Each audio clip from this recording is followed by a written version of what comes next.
Bonjour, je m'appelle Alain. France est mon épouse. Elle est atteinte d'une maladie neurodégénérative, les corps de Lévy, qui associe les symptômes parkinsoniens et ceux d'Alzheimer, et ceci depuis 15 ans. J'ai accepté de témoigner, surtout et d'abord pour remercier ceux et celles, j'insiste sur les celles parce que dans le réseau, la féminisation est largement majoritaire, je le montrerai tout à l'heure, qu'ils soient professionnels ou bénévoles. Les professionnels pour leur expertise, les bénévoles pour leur investissement, leur dévouement, leur valeur humaniste. Je n'aurai pas assez de mots pour leur faire part de toute ma reconnaissance et de toute ma gratitude. Ma première réflexion, c'est que sans eux, je ne serais pas là.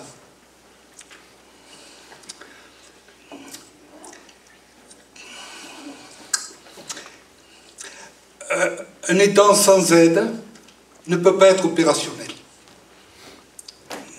Ce ne peut être qu'une chimère qui nous amènerait au sacrifice. Son premier besoin, ce sont les autres. Et j'insisterai grandement là-dessus, sur les autres. Aider, c'est venir à l'aide à une personne dépendante de son entourage. Et qui plus est, pour moi, c'est réserver encore une part de bonheur à un être qui m'est proche, qui m'est cher, dans une phase critique et inattendue. Témoigner, c'est rapporter d'une manière objective ce que l'on a vu. Mais je ferai part également de mon vécu et de mes ressentis. Je suis un aidant lambda, au milieu d'un groupe cité tout à l'heure et qui sera en croissance continue. Chaque aidant forme un couple. Et chacun, nous avons notre particularité, dont je ne suis nullement un modèle. Ce que je sais, ce que je crois avoir appris, c'est que le jugement s'acquiert par l'expérience, mais que l'expérience s'acquiert par les mauvais jugements.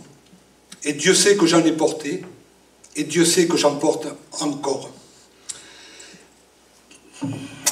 Je n'évoquerai pas, avant peut-être vous dire que un couple, puisque j'ai parlé de couple, c'est presque un attelage. Et nous sommes tous les deux, mon épouse et moi, victimes de la maladie. C'est une charge que nous portons à deux, de manière différente, bien sûr. Je n'évoquerai pas la multitude de difficultés qui apparaissent inexorablement avec l'évolution de la maladie et avec la dégradation des capacités du patient. La kinésie, l'aphasie, l'agnosie. Il y a d'autres personnes que moi dans la salle qui pourront éventuellement évoquer toutes ces difficultés. Notre détermination n'est rien d'original. 80% des couples se retrouvent avec cette décision, essayer de rester le plus longtemps possible ensemble au domicile. Cette décision a été confrontée par 3 éléments importants pour moi. Nous avons appris le jour de ma retraite. Bonne retraite. Mais j'étais disponible. Premier élément très important, être disponible par rapport aux patients.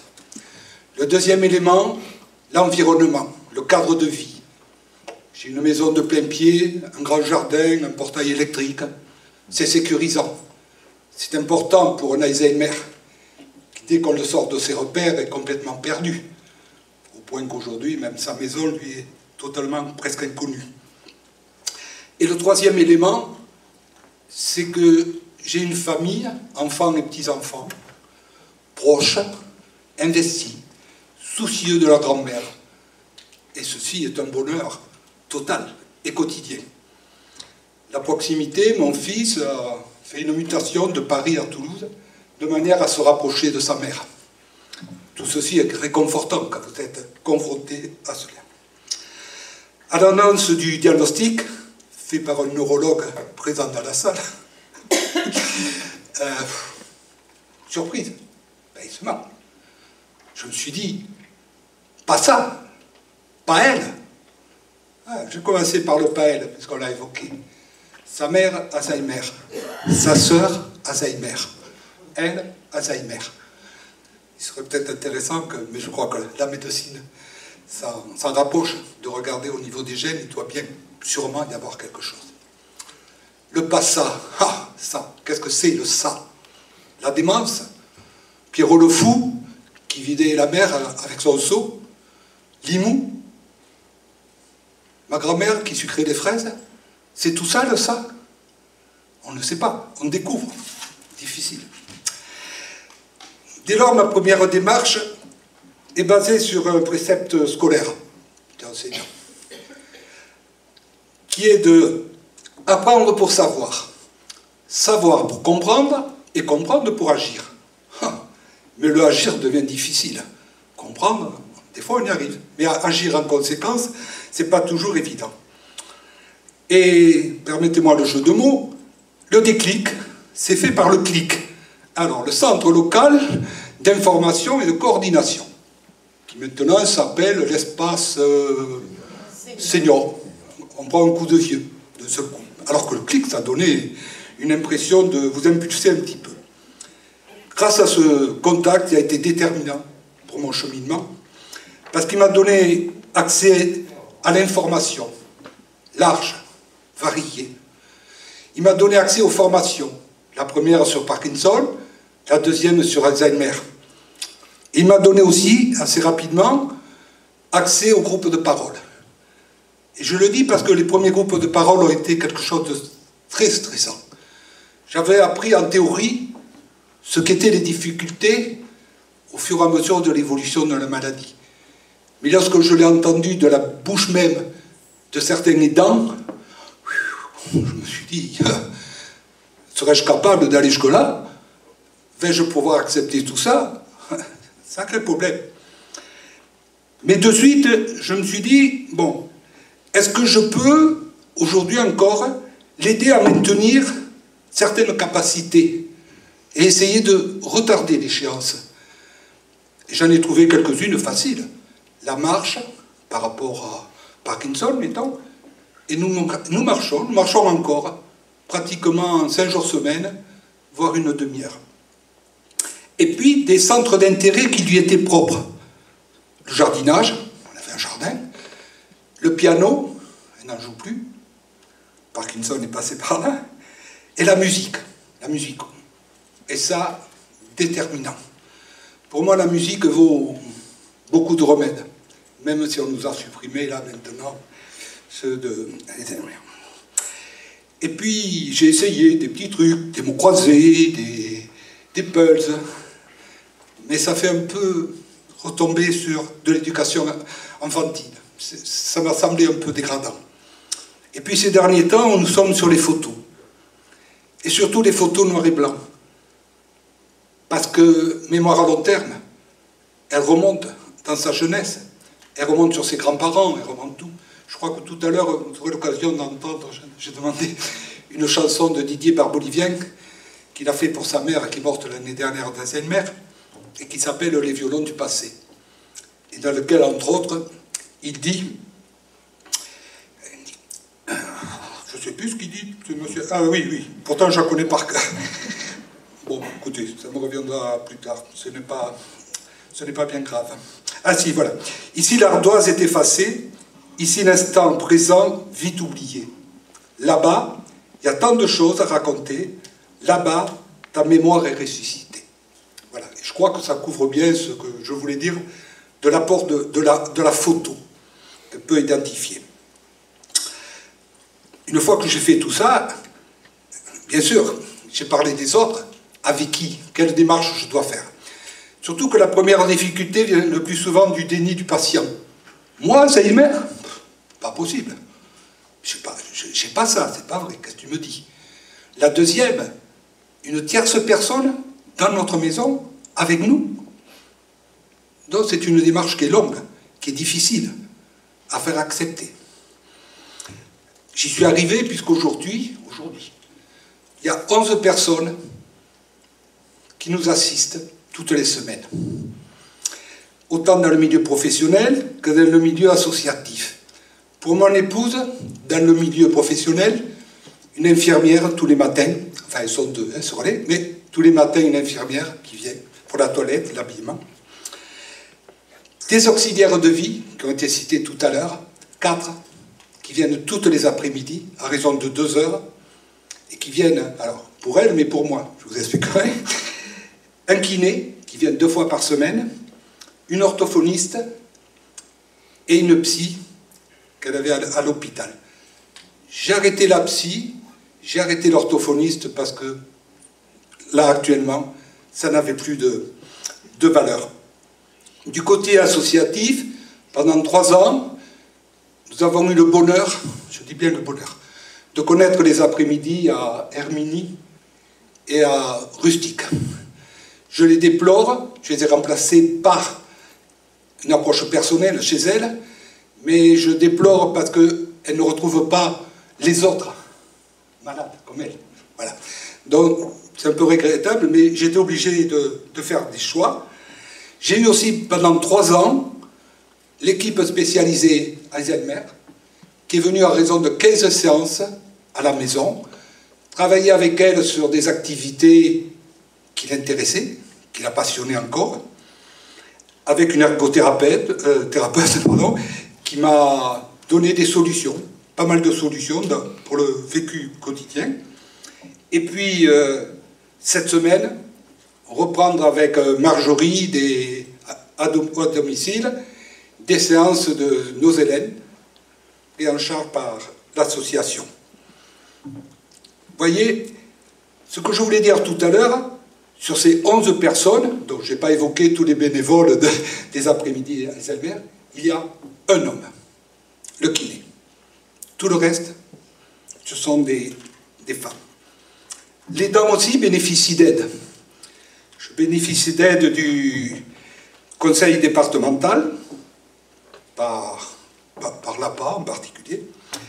Je bénéficie toujours de l'aide du CLIC, qui m'offre, pour moi, des activités de art-thérapie, de relaxation, des conférences dans tous les domaines, mais propres au sujet du 3e âge, et l'intervention d'une psy.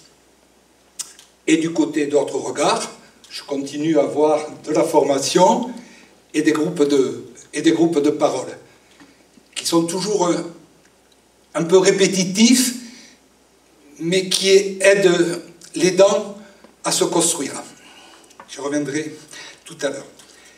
Et entre nous deux, enfin entre les deux, entre le patient et tu, eh bien, il y a la relation affective de mes enfants et de mes petits-enfants. Les amis, ça devient plus difficile. Parce que, autant avec toutes les personnes là que je viens de citer, on est sur des gens qui sont centrés sur le malade, enfin, pardon, sur le patient, et pas sur la maladie. Et les amis, quand ils vous voient, eux, c'est la maladie qui est premier. Elle te reconnaît encore, elle se sauve, voilà, on est vraiment, mais pas sur le malade.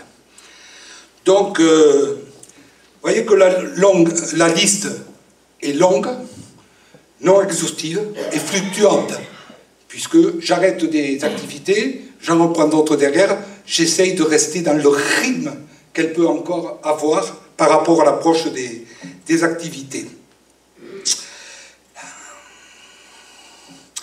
Toutes ces activités, pour moi, sont liées à ce que j'appelle le lien social, à la personne, à l'empathie. Et rien ne peut remplacer, aucun médicament ne peut remplacer une intervention humaine. Et encore là, gratitude à tous les gens qui sont autour d'elle tout le temps et qui sont en écoute du malade et non pas des symptômes qui pourraient exister à travers tout ce qu'on connaît de la maladie. Malgré tout ça, l'aidant que je suis doit se protéger, se préserver, de manière à alléger ce qu'on appelle le fardeau. Il lui faut du répit. Alors, le répit, dans la quotidienneté, je l'ai, puisque dans la semaine, 5 après-midi par semaine, j'ai une dame, puisque ce sont des dames, j'appelle ça les filles, c'est pas du tout péjoratif, les filles qui sont là, et moi j'ai 2 heures devant moi pour vaquer à mes propres occupations et me ressourcer. Mais des fois, ça ne suffit pas. 3 fois, pour moi, là, ça n'a pas suffi. La première, elle m'a un peu surprise. Je me suis retrouvé hospitalisé avec une maladie dite psychosomatique. Vous savez, quand on dit l'expression en avoir plein le dos, ah ben, j'en ai eu plein le dos. Voilà. La deuxième, je l'ai un peu senti arriver et ma famille, mes enfants ont pris le relais pour que pendant 5 jours, je puisse un peu me libérer.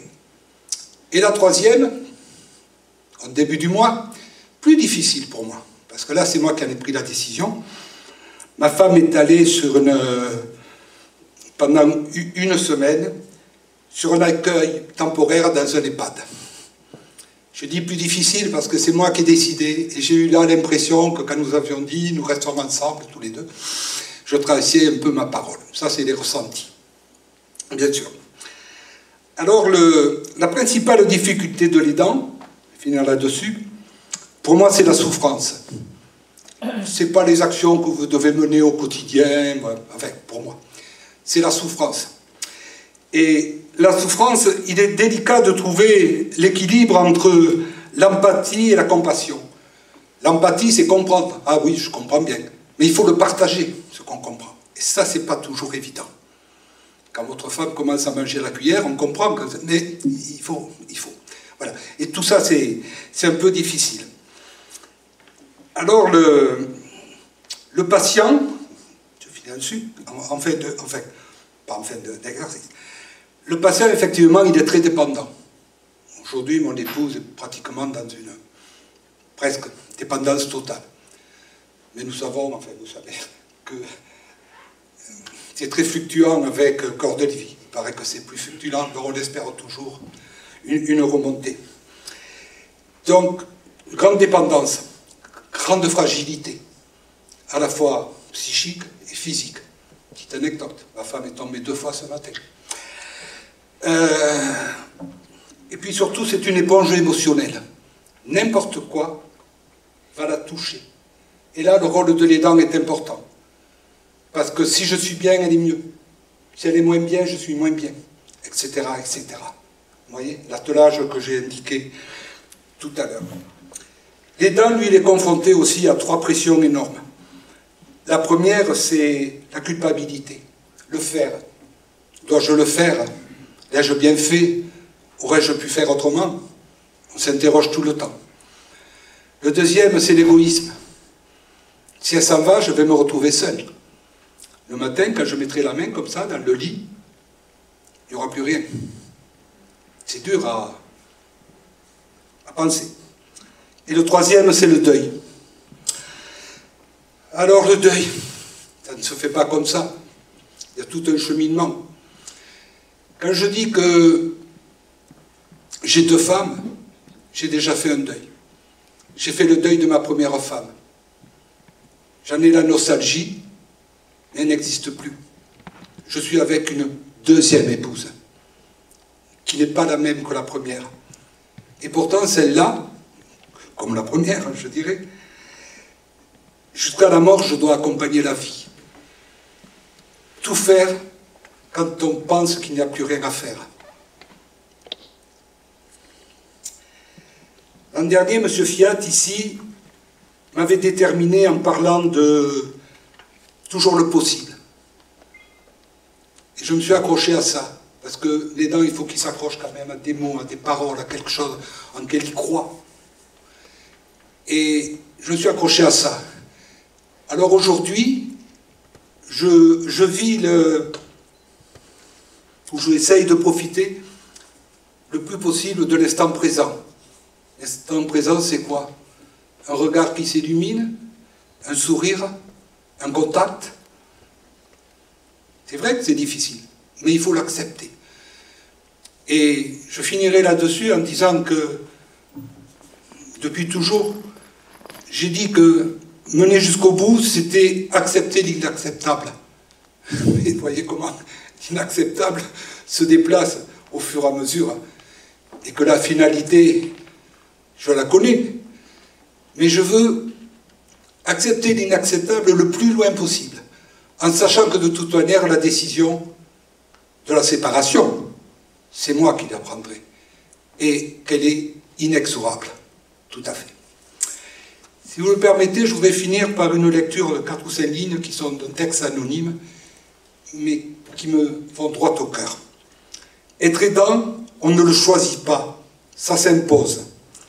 L'aidant ne peut pas refuser cette tâche qui, sans qu'il s'en rende compte, petit à petit, s'est incrustée dans sa vie. Lorsque le diagnostic révèle la maladie, l'aidant est déjà à l'œuvre. Il doit faire face à la démence, sans pour autant être un professionnel de santé, s'informer, se former, et le plus souvent à un âge où l'on voudrait privilégier la sérénité, mettre sa vie entre parenthèses pour un nombre d'années indéterminé. Au fil de l'évolution de la maladie, l'aidant est souvent excédé, dépassé, fatigué, triste, et c'est bien normal, car malgré tous ses soins, il est en train de perdre un être cher. L'aidant ne doit pas hésiter à profiter au plus tôt de toutes les aides qui se présentent. Sa charge est exténuante, voire traumatisante. Il n'est qu'un être humain, il a droit au répit, besoin de repos, comme tout travailleur. Être l'aidant est le plus souvent une douloureuse épreuve, mais comme toutes les expériences, elle est aussi enrichissante. C'est une école où l'on apprend la patience, la volonté, le courage, l'humilité, la simplicité, la solidarité, toutes ces valeurs qui bonifient la vie. Comme vous, j'ai râlé, j'ai perdu patience, j'ai craqué, j'ai appris, et avec l'aide d'eux, ce que j'ai annoncé tout à l'heure, je finis mon intervention. Merci à vous tous.